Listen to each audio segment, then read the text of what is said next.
नमस्कार। आज सुबह जब मैंने अखबार पढ़ी तो समझ लीजिए खुशी की लहर छा गई, क्योंकि प्रधानमंत्री जी ने आज उद्घाटन किया है। सेवा तीर्थ पीएमओ का उद्घाटन हुआ है। सेवा तीर्थ और कर्तव्य भवन, और आपको मालूम है पहले कर्तव्य पथ तय हुआ था। तो ये तो बहुत ही अच्छी बात है। पर मैं पिछले 11 साल में जो प्रधानमंत्री जी हमारे हैं, मैं इनसे पूछना चाहता हूं कि कौन से कर्तव्यों का इन्होंने पालन किया। एक इमारत बनाने दी, बड़ी अच्छी बात है, तो अच्छी बात है, बनानी चाहिए। बरगद आपको मालूम है कि सत्य में विजय थे, हम सब सुनते हैं सत्य में विजय थे। तो यहाँ तो असत्य का विजय होता रहा पिछले 11 साल में। फिर हम सुनते रहे हैं आत्मनिर्भर, अब लग रहा है कि ट्रंप पे निर्भर। तो ये इमारतें बड़ी अच्छी हैं, ये बड़ी अच्छी बात है। उन्होंने कहा कि अब देखिए वो राजा महाराजाओं के टाइम राजा फैसला करता था, यहाँ तो प्रजा फैसला करती है। आप देख ही रहे हो पार्लियामेंट कैसे फैसले कर रही है। लीडर ऑफ अपोजिशन को बोलने नहीं देते। ये प्रजा है ना, प्रजा तय करती है। तो मुझे तो लगता है कि जैसे महाराजा फरमान देते थे, वैसे ही यहाँ फरमान चल रही है। तो कहने का मतलब ये है कि इससे देश का सुधार नहीं होने वाला, देश की जनता का सुधार नहीं होने वाला। हजारों बच्चे दिल्ली में कहीं और प्रदूषण से पीड़ित हैं। बच्चों को अस्थमा हो रहा है। चर्चा हुई पार्लियामेंट में। ये किसका कर्तव्य है? कौन से भारत की बात कर रहे हैं? नागपुर में पानी पीने के बाद लोगों की मृत्यु हो गई। मणिपुर में सालों साल बलात्कार हुए, जल रहा था मणिपुर। किसका कर्तव्य था सुधारने का स्थिति को? कौन यहां पिछले 11 साल में राज कर रहा है? असलियत तो यह है, इनको चुनाव तो जीतने आते हैं, लेकिन राज नहीं करना आता। लोकतंत्र की बात तो करते हैं, लेकिन लोकतंत्र को कुचलते हैं। कहते कुछ हैं, करते कुछ हैं। रुपया का दाम 63 से होकर आज देखो कितना हो गया, 90 के ऊपर। और सबसे चौंकाने वाली बात है, मैं आपको सच बात बताऊं, मेरे बड़ा दुख हुआ आज। शायद जनता को मालूम भी नहीं। मैं आपको एक पढ़ने लगा हूं, प्रेसिडेंट ट्रंप की स्टेटमेंट। बहुत ही गंभीर बात है, ये नोट कीजिए आप। There is an executive order 14066। This is a statement by the United States of America on the 6th of February 2026. And just note, there is an executive order 14066. ये executive order क्या कहता है कि ये जो Russian federation है, यहाँ से कई चीज़ें इंपोर्ट होती हैं। हिंदुस्तान इंपोर्ट करता है, ऑयल इंपोर्ट करता है, हम ही नहीं करते, कई और देश भी करते थे। तो ये एग्जीक्यूटिव ऑर्डर कहता है कि इस इंपोर्ट को हमें बंद करना होगा। एक तो ये ऑर्डर है, और दूसरा ऑर्डर है एग्जीक्यूटिव ऑर्डर 14329। इस एग्जीक्यूटिव ऑर्डर के तहत अमेरिका ने, यूनाइटेड स्टेट्स ऑफ अमेरिका ने हम पे 25% की पेनल्टी लगाई थी। 25% का टैरिफ आपको याद होगा और 25% की पेनल्टी। बट 25% की जो पेनल्टी है ये एग्जीक्यूटिव ऑर्डर 14066 और 14329 से जुड़ी हुई है कि अगर आप डायरेक्टली या इनडायरेक्टली रशिया से तेल खरीदोगे तो हम आपके दोबारा 25% की पेनल्टी लगा देंगे। अब इन्होंने कहा है कि हम वो छूट दे रहे हैं हिंदुस्तान को, वो राहत दे रहे हैं 25% की पेनल्टी, क्योंकि अब हमें पता चल गया है कि हिंदुस्तान रशिया से तेल खरीदना बंद कर देगा। लेकिन ये चौंकाने वाली बात नहीं है, ये तो हमें पहले भी मालूम था। लेकिन इसमें जो ऑर्डर में लिखा है वो आपको मैं पढ़ के बताता हूं। They say, I have determined, that is Donald Trump has determined. I have determined that India has taken significant steps to address the national emergency described in Executive Order 14066, जिसका मैंने वर्णन किया, and to align sufficiently with the United States on national security, foreign policy and economic matters. मतलब कि हमारी विदेश नीति United states से अलाइन होगी, हमारी नेशनल सिक्योरिटी यूनाइटेड स्टेट्स से अलाइन रहेगी, हमारी इकोनॉमिक पॉलिसीज यूनाइटेड स्टेट्स से अलाइन रहेगी। ये ट्रंप ने America, United states of America से स्टेटमेंट दिया, इसीलिए हम 25% पेनल्टी छूट दे रहे हैं। ये लिखा है इसमें। तो मैं प्रधानमंत्री जी से और इस सरकार से पूछना चाहता हूं कि आपने क्यों यह किया, आपने क्यों ये बात मानी? आप तो कह रहे हो कि जब हिंदुस्तान की जो निर्णय होंगे वो इंडिपेंडेंट निर्णय होंगे,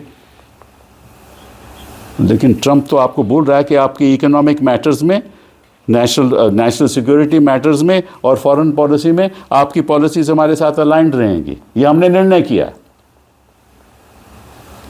तभी तो फ्रेमवर्क बनाया ना इंटरिम अरेंजमेंट का। तो मोदी जी किस कर्तव्य की बात कर रहे हो आप? किस सेवा तीर्थ की बात कर रहे हो? किसकी सेवा करना चाहते हैं आप लोग? हिंदुस्तान के इतिहास में कभी ऐसा नहीं हुआ कि हमारे प्रधानमंत्री या हमारी सरकार किसी के कहने पे हमारी विदेश नीति किसी और देश के साथ अलाइन रहेगी। कभी हुआ है? पंडित नेहरू ने किया, शास्त्री जी ने किया, चरण सिंह ने किया, देवगौड़ा ने किया, गुजराल ने किया, नरसिम्हा जी ने किया, राजीव गांधी ने किया, अटल बिहारी वाजपेयी जी ने किया, मनमोहन सिंह ने किया? नहीं किया ना। तो किस कर्तव्य की बात करते हो आप? किसका उद्घाटन कर रहे हो आप? कर्तव्य भवन का, और यह है आपका कर्तव्य। मैं तो हैरान रह गया, और कोई जवाब नहीं, कोई पार्लियामेंट में स्टेटमेंट नहीं इसके बारे में। पीयूष जी आकर कहते हैं, कॉमर्स मिनिस्टर आके कहते हैं कि हमारी जो आर्थिक स्थिति है वो कंप्लीटली सिक्योर है। सिक्योर कैसे है? सोयाबीन ऑयल हम उनसे इंपोर्ट करेंगे, सिलेक्टेड वेजिटेबल्स इंपोर्ट करेंगे, सेब एप्पल्स इंपोर्ट करेंगे, फ्रूट इंपोर्ट करेंगे, ट्री नट्स इंपोर्ट करेंगे। तो होगा क्या? और जो चारा है, एथेनॉल से बनता जो चारा है जिसको डीडीजी कहते हैं, वो इंपोर्ट होगा। तो चारा वो देंगे, नट्स वो देंगे, फ्रूट वो देंगे, और हमारे व्यापार का क्या होगा? हिमाचल में जो जो जो हॉर्टिकल्चर है, हिंदुस्तान में जो हॉर्टिकल्चर है, एप्पल का उत्पादन है, उनका क्या होगा? यही तो एम्प्लॉयमेंट जनरेट करते हैं। हमारी लगभग सारी रूरल एम्प्लॉयमेंट जो है, वही तो सारी एम्प्लॉयमेंट है ना। तो अगर ये उत्पादन ही बाहर से आने वाला होगा तो इन लोगों का क्या होगा? अनएम्प्लॉयमेंट और बढ़ेगी। ये तो मतलब कि एक दिखावे की बात है।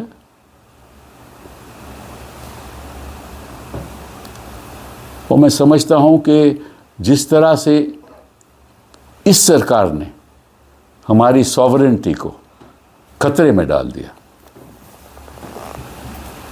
आज तक ऐसा नहीं हुआ,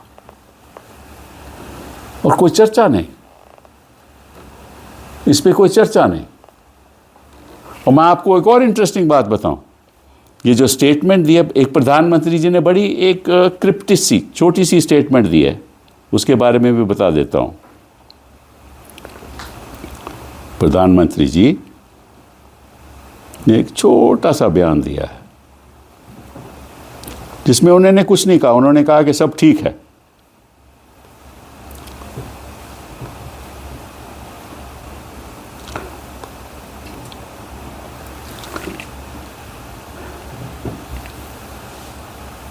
अच्छा, साथ साथ में ये भी एक बात हुई है कि उन्होंने ये भी कहा कि जो आपके टैरिफ बैरियर, तो जो टैरिफ है वो तो आप देखिए 50% था टोटल, पहले 25% पेनल्टी थी, वो ख़त्म हो गई। 25% जो टैरिफ था वो 18% हो गया। और उनकी जो वस्तुएं आएंगी, जो मैंने आपको उदाहरण दिया है जिनका, वो 0 पे होगा।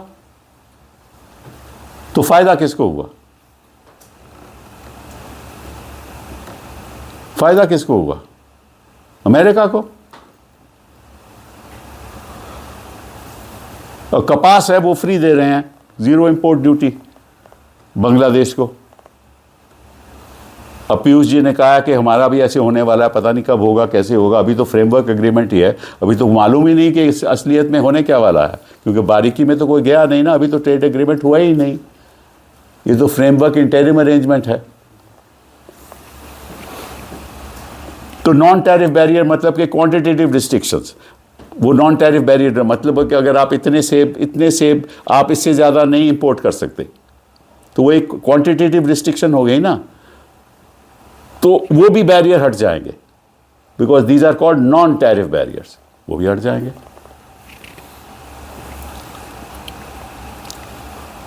They say that the United States and India will address non-tariff barriers that affect bilateral trade. India agrees to address long-standing barriers to the trade in the US. Medical devices, सारी मेडिकल डिवाइसेस आपसे बाहर से आएंगी। As it is हम यहाँ कुछ नहीं mention करते। देखिए, जो आत्मनिर्भरता हुई है ना, वो पंडित नेहरू जी की वजह से हुई। इसरो बना, DRDO बना, जो सैटेलाइट लॉन्च हो रहे हैं किन की वजह से? उनकी विजन से। इन्होंने क्या बनाया? कर्तव्य भवन, सेवा तीर्थ, कर्तव्य पथ। मत सड़कों से काम थोड़ी ना होता है, नाम बदलने से काम थोड़ी ना होता है। मानसिक सोच बदलो, सेवा करो देश की। ऐसे नहीं हो कि महुआ मोहतरा के खिलाफ आप एक फेक व्हाट्सएप मैसेजेस जरा चला दो, और आपके जो खास लोग हैं फोन करें पुलिस को, कोई जांच नहीं। फेक मैसेजेस भेजना, झूठ पे झूठ बोलना। मैं किसी एक व्यक्ति की बात नहीं कर रहा, ये आदत है, इन लोगों की आदत है। अच्छा, फिर communication technology, that is information and community, called ICT goods, they will come. No non-tariff barriers. And ये 6 महीने तक इन्फोर्स रहेंगे, और जो स्टैंडर्ड होंगे ये US स्टैंडर्ड होंगे और इंटरनेशनल स्टैंडर्ड होंगे। हम उस पर कोई बाधा नहीं डाल सकते, हम ये नहीं कह सकते कि ये स्टैंडर्ड हमें पसंद नहीं है।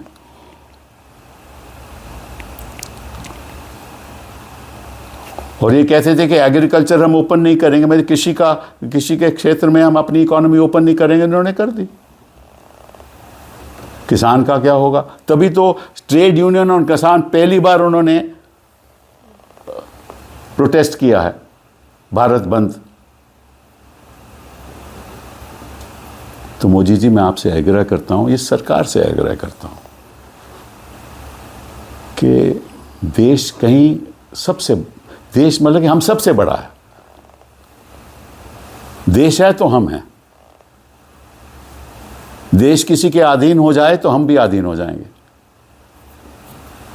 हम नहीं चाहते कि अंग्रेज़ों जैसे हम किसी और देश के अधीन हो जाएं। अब सोचिए इसका प्रभाव क्या होगा। इस स्टेटमेंट में लिखा है, और ये गलत एक अफवाह चल रही है मीडिया में कि हम $500 बिलियन की ट्रेड 5 साल में करेंगे। ये गलत है। हम $500 बिलियन के चीज़ें खरीदेंगे अमेरिका से, गुड्स एंड सर्विसेज खरीदेंगे। ये ट्रेड की बात नहीं हो रही, ये परचेस की बात हो रही है। जैसे डिफेंस में हम उनसे खरीदेंगे, वो $500 बिलियन होगा अगले 5 साल में। पहले कहा था हम खरीदेंगे, अब उसमें आ गया कि इंटेंट टू का मतलब है कि we intend to purchase,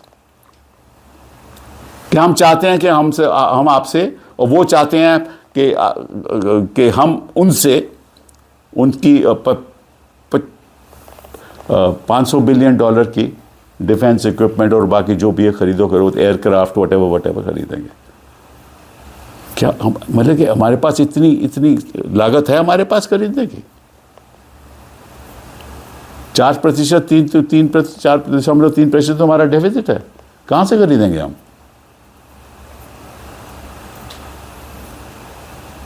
Hindustan बहुत महान देश है और हम इसकी रक्षा करेंगे।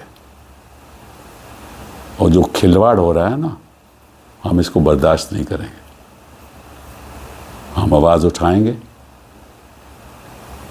और हम मोदी जी से कहेंगे कि चलिए आप लाल आंख मत दिखाइए, लेकिन बोल तो दीजिए पार्लियामेंट में, आगे कुछ कह दीजिए, हमें समझा दीजिए कि ये हमारे लिए अच्छा है और कैसे अच्छा है।